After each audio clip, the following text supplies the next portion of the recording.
नमो नमो मित्रों, 22 जनवरी को हमारे राघव घर आए हैं। राघव के लिए हमने राम कथा प्रारंभ की है। प्रत्येक शनिवार को वीडियो मिलेगी। यह विशेष वीडियो होगी।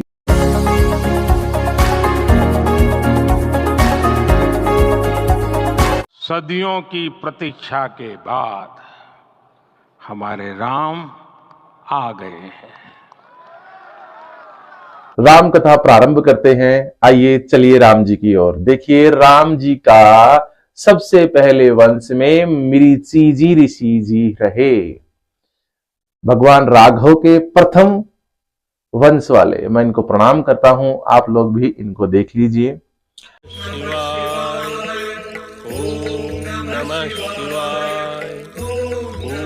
अब मृषि जी ऋषि जी है, इनके पिता कौन हैं? तो पिता ब्रह्मा जी हैं, मानस पुत्र हैं। भगवान ब्रह्मा जी ने अपने मन में ध्याया और उत्पन्न किया मृषि जी ऋषि जी। इनको भस्म शिव शंकर जी ने किया है। लेकिन इनका प्रमाण अमरता का यह मिलता है कि महाभारत में इन्हें चित्र शिखंडिनी नाम से इनका वर्णन किया गया है। महाभारत में भवानी शिव शंकर जी ने भस्म क्यों किया मृषि जी ऋषि जी को, राम जी के प्रथम वंशज को? तो बात करते हैं हम दक्ष की। देखिए, दक्ष राजा दक्ष हैं। राजा दक्ष की दो पुत्रियां हैं। दो पुत्रियां कौन कौन सी हैं? सती और कला। कला पत्नी है मृषि जी ऋषि जी की, शिव शंकर जी पत्नी है सती मां। इसका मतलब मृषि जी ऋषि जी हैं और शिव शंकर जी साडू भाई हुए। इसमें क्या हुआ, घटना क्या थी कि माता सती ने यज्ञ किया, अनुष्ठान किया, तपस्या की भवानी शिव शंकर जी को प्राप्त करने के लिए। तो प्रसन्न हुए भगवान शिव शंकर जी, उनको आशीर्वाद लिया, वरदान लिया कि मैं आपको चाहती हूं, आपको पति रूप में स्वीकार करना चाहती हूं मैं। शिव शंकर जी ने आशीर्वाद दिया, वह कैलाश पर्वत पर चले गए। अपने मन की उद्विग्नता का शमन करो देवी। तुम्हारे मन में जो प्रश्न जन्म ले रहे हैं उनका निसंकोच उल्लेख करो। दक्ष राजा को यह सहन नहीं हुआ। दक्ष राजा ने सहन नहीं हुआ और वह अपनी पुत्री सती मां से थोड़े से विमुख होने लगे। अब क्या होता है, घटना यह होती है कि एक बड़ा महायज्ञ करवाते हैं और दक्ष राजा करवाते हैं। पूरे विश्व के लोगों को बुलाते हैं। बुलाने पर, दक्ष राजा के बुलाने पर सभी लोग आते हैं। नृत्यांगनाएं नृत्य कर रहे हैं, कलाबाज कलाएं दिखा रहे हैं। इधर श्लोकों का उच्चारण हो रहा है, इधर मंत्र मुग्ध हो रहे हैं। मतलब बहुत अच्छा वातावरण था, सकारात्मक एनर्जी थी उस माहौल में।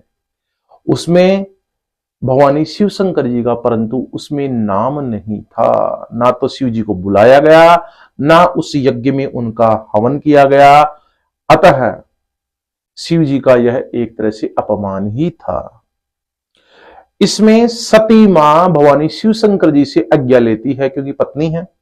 हमारी संस्कृति में पति को परमेश्वर समझा जाता है। तो पति से प्रार्थना करती है, आज्ञा लेती है कि मैं मेरे दक्ष पिता के घर पे जाना चाहती हूं। ऐसे वहां पे यज्ञ कर रहे हैं, पूरे विश्व के लोग वहां पे आए हुए हैं। शिव शंकर जी ने कहा कि मेरा तो निमंत्रण नहीं आया है, आप जा सकते हो बद्रे। अब मां सती है जो चली गई, जाकर वहां यज्ञशाला में देखा तो वहां पे भवानी शिव शंकर जी का कोई भी नाम उच्चारण नहीं था, जबकि वहां पे मृषि जी ऋषि जी विद्यमान थे। मृषि जी ऋषि जी के विद्यमान होते हुए भी वह जो सती मां है उनको बड़ा क्रोध आया कि मेरे पति की बात ही नहीं है। तो उन्होंने हवन कुंड में ही, प्रधान कुंड में अपनी आहुति दे दी। यज्ञ भस्म हुआ, सब अफरा तफरी मच गई, भगदड़ मच गई। और भगवान शिव शंकर जी को पता चला तो वह क्रोधित हुए और वीरभद्र से उनको भस्म कर दिए। यह कथा शिव पुराण में आती है।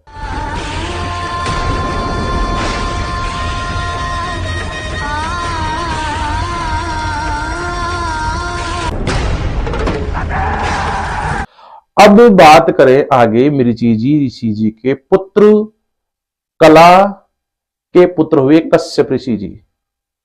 अब दक्ष की पुत्री कौन है? कला। भाई साधु किसके हुए? कला और सती क्या थी? दो बहनें थी। अब कला के पुत्र हुए कौन? कश्यप ऋषि जी। अब देखो दो पत्नियां थी मृचिजी ऋषि जी की भी, एक तो थी ऊर्णा और एक थी कला। तो ऊर्णा ब्राह्मण पुत्री थी, वो अत्यधिक अनुष्ठान करती थी, तो वह भगवान में लीन ही रहती थी।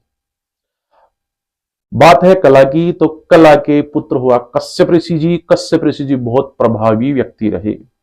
इससे पहले क्या था कि व्यक्ति प्रभावित, शास्त्रार्थ को जानने वाला हो, वेदों को जानने वाला हो, तो वह ही आज्ञा देता था। तब राजवंश प्रारंभ नहीं हुए थे। राजवंश मतलब कि शक्ति प्रारंभ नहीं हुई थी, सैनिकों की शक्ति प्रारंभ नहीं हुई थी, दंड नहीं दिया जाता था, क्योंकि पहले एक वातावरण ही ऐसा था कि जो भगवान ने वेद बताए हैं, अपने मुंह से बोले हैं, पुराणों के अनुसार ही व्यवहार किया जाता था पहले। अब ये बात किसने? रूसों ने भी यह बात कही है, राजनीतिज्ञ ने, कि पहले आया था धर्म, फिर बाद में राजतंत्र, फिर आया लोकतंत्र, फिर आएगा जातीय तंत्र। तो ऐसे ही प्रारंभ होता है। अब बात करते हैं कश्यप ऋषि जी की। अब देखो राघव की ये दूसरी पीढ़ी है, तो मैं इनको भी प्रणाम करता हूं। कश्यप ऋषि जी के 13 पत्नियां थी, कुछ विद्वान 17 पत्नियां भी मानते हैं। 13 पत्नियों को जगत जननी कहा गया। जगत जननी क्यों कहा गया? क्योंकि इनसे ही संतति उत्पन्न हुई, वृक्ष हुए, गंधर्व हुए, दानव हुए, राक्षस हुए, मानव हुए और जलचर हुए, नभचर हुए, पक्षी हुए। तो इन जो पत्नियां ही 13, तो उनसे अलग अलग ये पुत्र प्राप्ति हुई। तो इनसे ही यह संसार फिर चला। अब देखो दक्ष की पुत्री है कला, कला के जो पुत्र है कश्यप ऋषि जी। कश्यप ऋषि जी की पत्नियां है 13 पत्नियों का नाम है देखो अदिति, जो जिसके नाम है अदिति, उनके हुए पुत्र आदित्य देवता। आदित्य देवता क्या करते हैं? इंद्रियों पर विजय पाते हैं, देवताओं की सुरक्षा करते हैं। अब देखो देवता कौन है? देवता वो है जो देते हैं निस्वार्थ भाव से। देवता कौन है? निस्वार्थ भाव से जो देते हैं वह देवता है। सूर्य है जो निस्वार्थ भाव से आपको किरणें दे रहे हैं, तो सूर्य देवता है। चंद्रमा है जैसे मंगल देवता है, तो ये देवता है। तो आदित्य भगवान क्या करते हैं? देवताओं की सुरक्षा करते हैं। दिति दूसरी पत्नी कश्यप ऋषि जी की दिति है। दिति के पुत्र है दैत्य। दैत्य कौन है? जो लंबी छड़ रखते हो, जिनका जो मतलब सांस्कृतिक नहीं हो, वो सांस्कृतिक नहीं हो, इनकी कोई व्यवस्था नहीं हो, जंगली हो। ये दैत्य लंबे हो, कच्चा मांस खाने वाले हो, और रात को यह किसी को भी मार सकने वाले हों, अत्यधिक कच्चे मांस खाने वाले, उन्हें दैत्य कहते हैं। आगे बात करते हैं तीसरी पत्नी। तीसरी पत्नी का नाम है दनु। अब दनु पत्नी है, दनु के पुत्र हुए दानव। दानव कौन है? दानव कठिला शरीर है, कठिला शरीर है और सांस्कृतिक नहीं होते हैं, परगमन करते हैं। इनका कोई वातावरण नहीं होता है, कोई अनुशासन नहीं होता है, कुछ भी कर सकते हैं। एक बात बोले दूसरी बात पर कुछ भी कर सकते हैं। आज भी दानव मनुष्य जीवन में है, आज भी इस पृथ्वी लोक पर दानव है। आगे बात करते हैं दनु के हो गए पुत्र दानव। चौथी पत्नी है काष्ठा। काष्ठा के पुत्र हुए अश्व। काष्ठा चौथी पत्नी हुई किसकी? कश्यप ऋषि जी की, राम जी की दूसरी पीढ़ी में। काष्ठा के पुत्र हुए अश्व। अश्व हुए जो देवता हैं विष्णु भगवान के, ये बुद्धि के देवता हैं अश्व जी, काष्ठा के पुत्र हैं ये। अब इनकी जो ये देवता हैं, बड़ी बुद्धिमान जो बच्चे होते हैं, इनको बुद्धि कौन देता है? अश्व देवता देते हैं। यदि अश्व देवता की पूजा करें आप, तो बुद्धि बल भी बढ़ेगा। अश्व देवता की जो प्रतीक है, फोटो है, वो किसी मेंटल हॉस्पिटल में आपको जरूर मिलेगी। यह फोटो अश्व देवता की। इसमें क्या है? कि शरीर तो है मानव का और मुख है घोड़े का, अश्व नहीं घोड़ा, तो यह बुद्धि के देवता है। देवता हैं जो निस्वार्थ भाव से देते हैं, इसलिए हम इनको देवता कहते हैं। आगे करते हैं बात पांचवी पत्नी अरिष्ठा। देख लीजिए, अरिष्ठा जो पत्नी है, इनके हुए गंधर्व पुत्र। कौन हुए इनके? गंधर्व। गंधर्व पुत्र हैं जो क्या करते हैं? स्वर्गलोक में रहते हैं, स्वर्गलोक में रहते हैं, देवताओं का ध्यान रखते हैं, इनकी यह सेवा करते हैं गंधर्व। आगे बात करते हैं अरिष्टा के बाद में छठवीं पुत्री है सुरसा। सुरसा से हुए राक्षस। राक्षस क्या करते हैं? बड़ा कठिला बदन होता है, छाती चौड़ी होती है, असांस्कृतिक होते हैं, इनका कोई वजूद नहीं होता है, मृत्यु से नहीं डरते हैं और अपने माँ बाप को माँ बाप नहीं समझते हैं और अपने भाई बहन को भी भाई भाई नहीं समझते हैं। ये है अपने भाई की भी मृत्यु कर सकते हैं, बहन की भी मृत्यु कर सकते हैं, उनसे विवाह भी कर सकते हैं। राक्षस विवाह इसी में आता है और इनका कोई भी एक वजूद नहीं रहता है, केवल यह है अपने आप को देवता सिद्ध करते हैं। आगे बात करते हैं सुरसा के बाद में ईला। ईला जो है पत्नी, देख लीजिए सातवीं पत्नी है ईला। इनके जो पुत्र हैं वृक्ष, जितने भी पेड़ पौधे हैं वृक्ष पृथ्वी लोक पर, ये ईला के पुत्र हैं जो कश्यप ऋषि जी की इनके पिता हैं। आगे आठवीं बात करते हैं, आठवीं पत्नी का क्रोधवसा।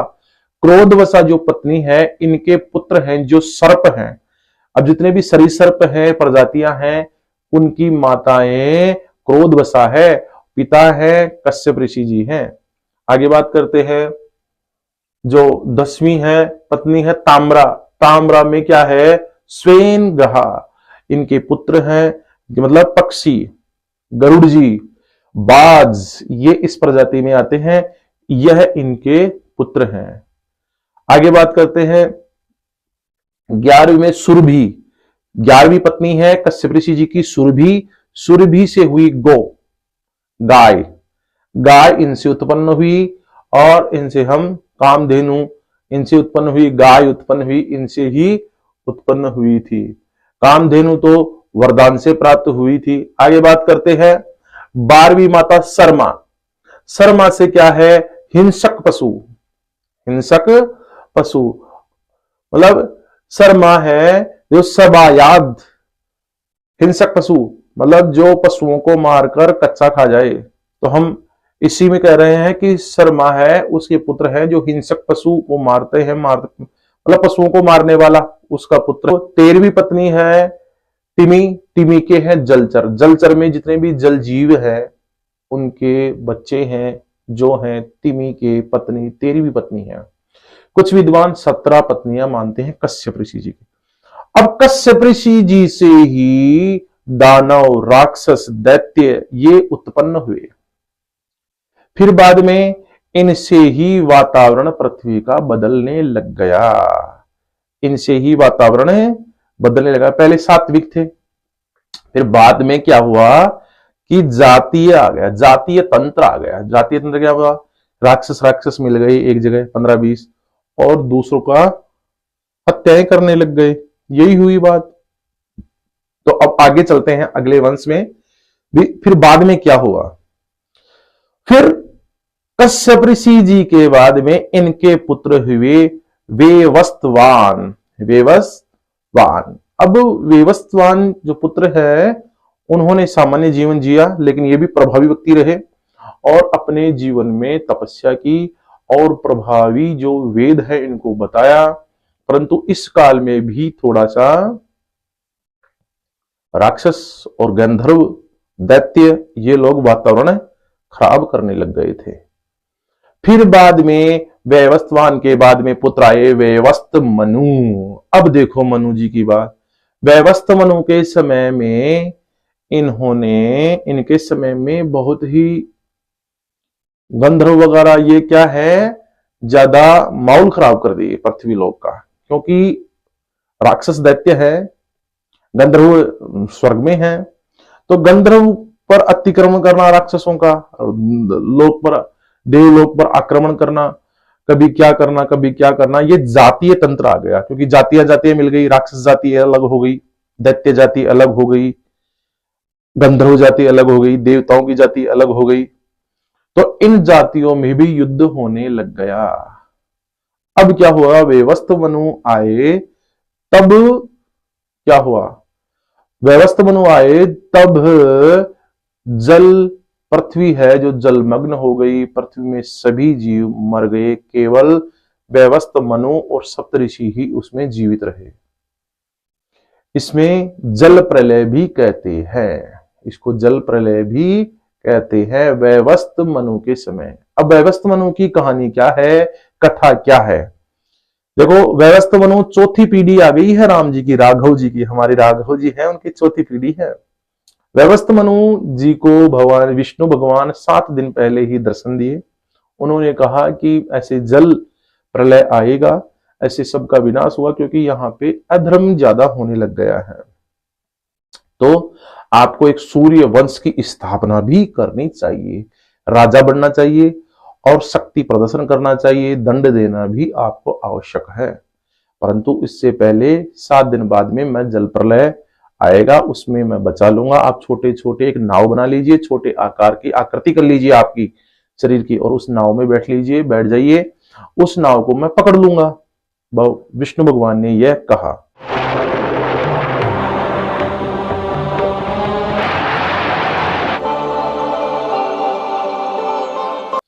इसका वर्णन ईसाई लोग भी करते हैं, यहूदी भी करते हैं और मुस्लिम वर्ग के लोग भी इसका वर्णन करते हैं। जल प्रलय का भी कहते हैं कि जल प्रलय आया था, ऐसे पैगंबर आए थे, ईश्वर आए थे, ऐसे जल प्रलय को बचाए थे। एक नाव की भी इसमें इन्होंने वर्णन किया है, यह यहूदी वगैरह ने क्या कहे हैं देख।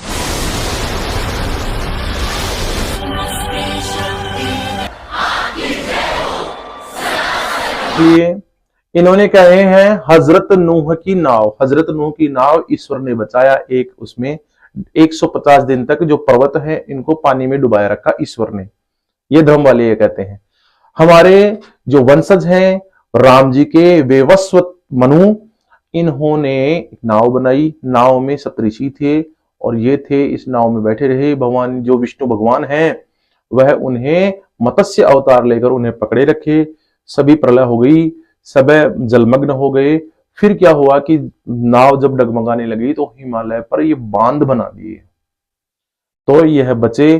फिर बाद में जो वैवस्त मनु है वह बचने के बाद में सूर्य वंश की स्थापना की, कौशलपुर की स्थापना की और इन्होंने प्रारंभ किया जब शक्ति प्रदर्शन, सैनिक रखना प्रारंभ किए, दंड देना प्रारंभ कर दिया। वैवस्त मनु भगवान राघव जी हैं, उनकी चौथी पीढ़ी है।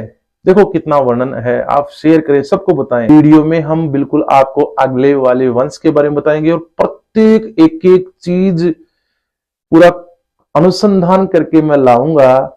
आप बिल्कुल गहराई से सुनिए और सबको शेयर करो, सबको पता होना चाहिए। आज सबको ये पता है बाबर, हुमायूं, अकबर वगैरह, लेकिन हमारे का तो पता रहना चाहिए, हमारे राघव का वंश के बारे में हमारे बच्चों को पता रहना चाहिए। सबको बताओ, सबको शेयर करो, मैं पूरा खोज खोज के लाऊंगा, प्रत्येक बात बताऊंगा। एक यह वीडियो भगवान राम कथा में हमेशा मैं शनिवार को डालूंगा।